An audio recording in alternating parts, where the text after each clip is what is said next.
Sa lupain ng Ilocos, sa panahong ang kabayanihan ay sinusukat sa tapang at pangal, isang alamat ang isinilang, isang pangalang hindi kailanman malilimutan. Isang sanggol ang dumating sa mundo, ngunit hindi siya karaniwan. Sa unang sandali ng kanyang paghinga, siya ay nagsalita. Taglay ang lakas ng mandirigma at tapang ng isang tunay na bayani. Siya si Lamang. Ang biyag ni Lamang ay isang sinaunang epikong Ilocano na inuugnay kay Pedro Bucanel, isang kwentong isinalin sa saling lahit, naglalaman ng pagsasalib ng katutubong tradisyon at impluwensyang Kastila. Tunghaya ng paglalakbay ng isang anak na nag-alay ng tapang upang ipaghiganti ang kanyang amang si Don Juan. Saksihan ang kanyang pakikipagsapalaran mula sa pakikipaglaban sa mga kaaway hanggang sa pagharap sa isang ganteng isda na Barkanan. At kahit siya'y lamunin ng panganib, ang isang tunay na bayani ay hindi basta-basta sinusuko. Isang kwento ng walang hanggang pagmamahal sa pamilya, isang kwento na katatagan sa gitna ng pagsubok, isang kwento ng kabayanihang patuloy na nabubuhay sa puso ng bawat Pilipino. Narito ang kwento ng tapang at tadhana, ang biyag ni Lamang.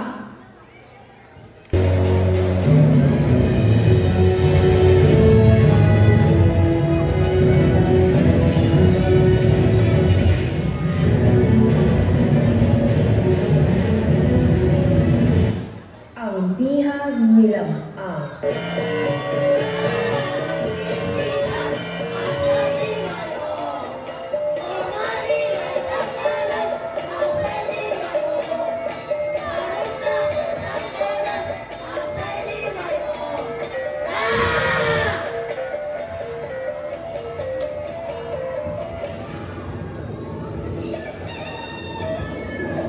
Sa isang tahimik na bayan sa lambak ng Mambuan sa Ilocos, may naninirahan na mag-asawa na mamuno sa kanilang tribo, si Don Juan at Lamuan.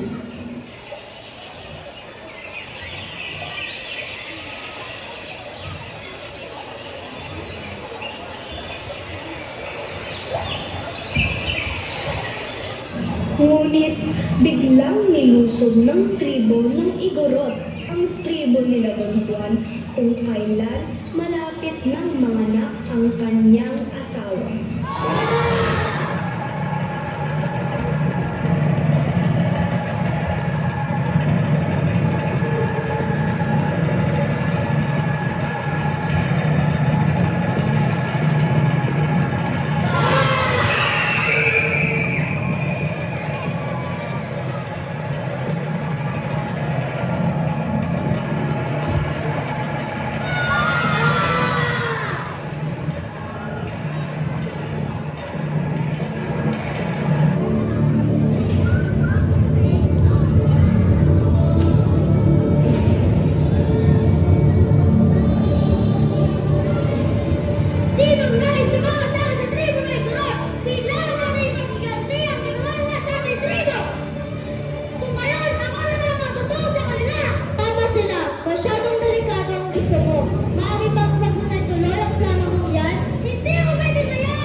Patungo sa tribo ng Igorot, ngunit hindi siya nagtagumpay sa paghihiganti.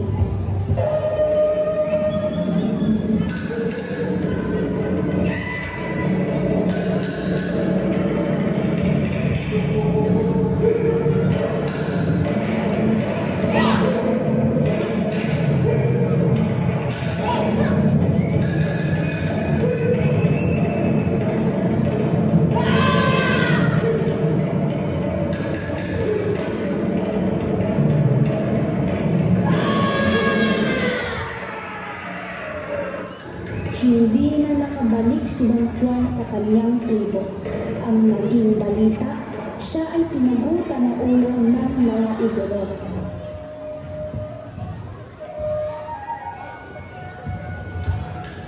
Hanggang sa maanak na sinabangan ay hinihintay niya pa rin si Don Juan. Sige, kaya ko yan ang bangan! Ilan! Kaya ko yan!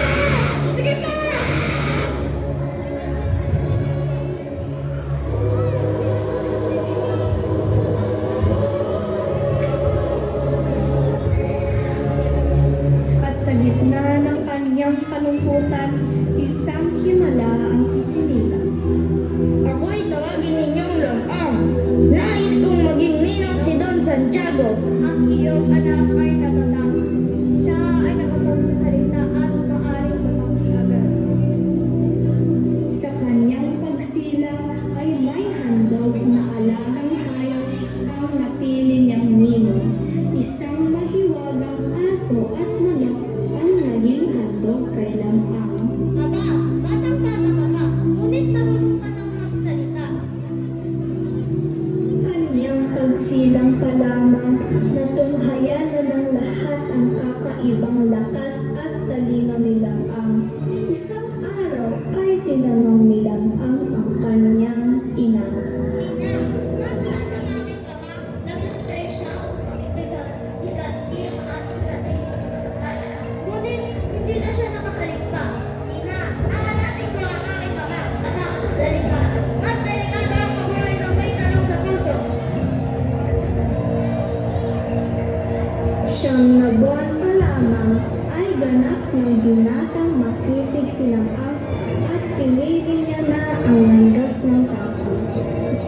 Naglakbay si Lampang sa malalawak na gubat at matataas na bundok at isa sa panganib na kinaharap niya ang paglaban sa higante.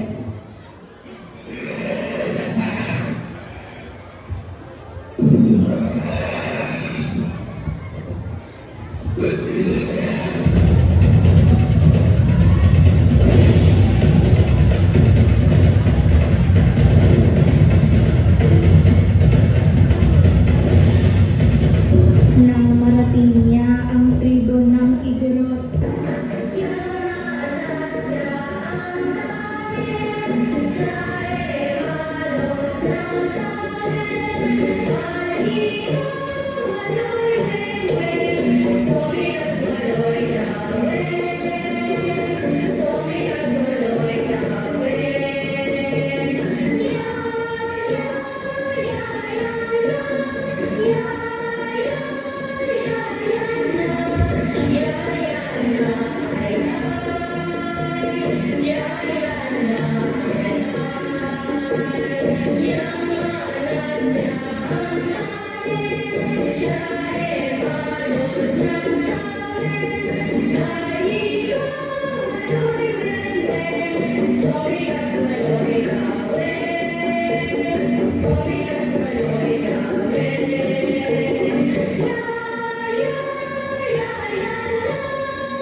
siyang maligo sa ilog.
lumutang ang iba't ibang isda na namatay mula sa kanyang mabakong amoy.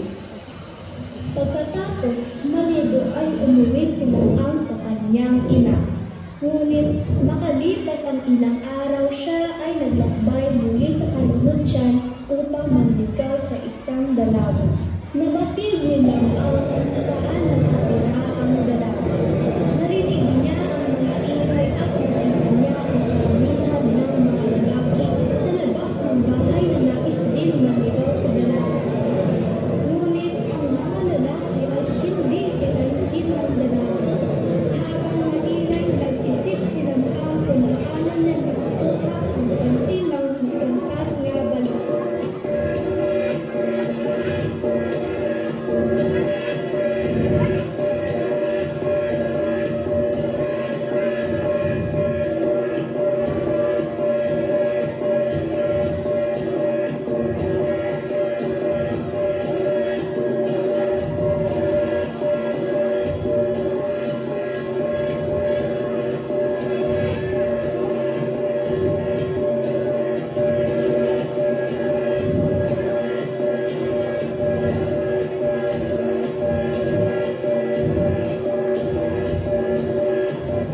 Alam ko na ang gagawin ko! Alagang aso, tumawag ka!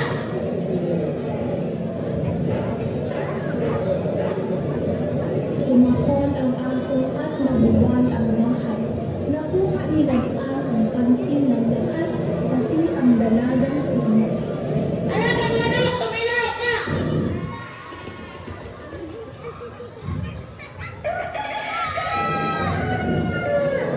Tumilaok ang manok at tumayo muli ang bahay. Napahanga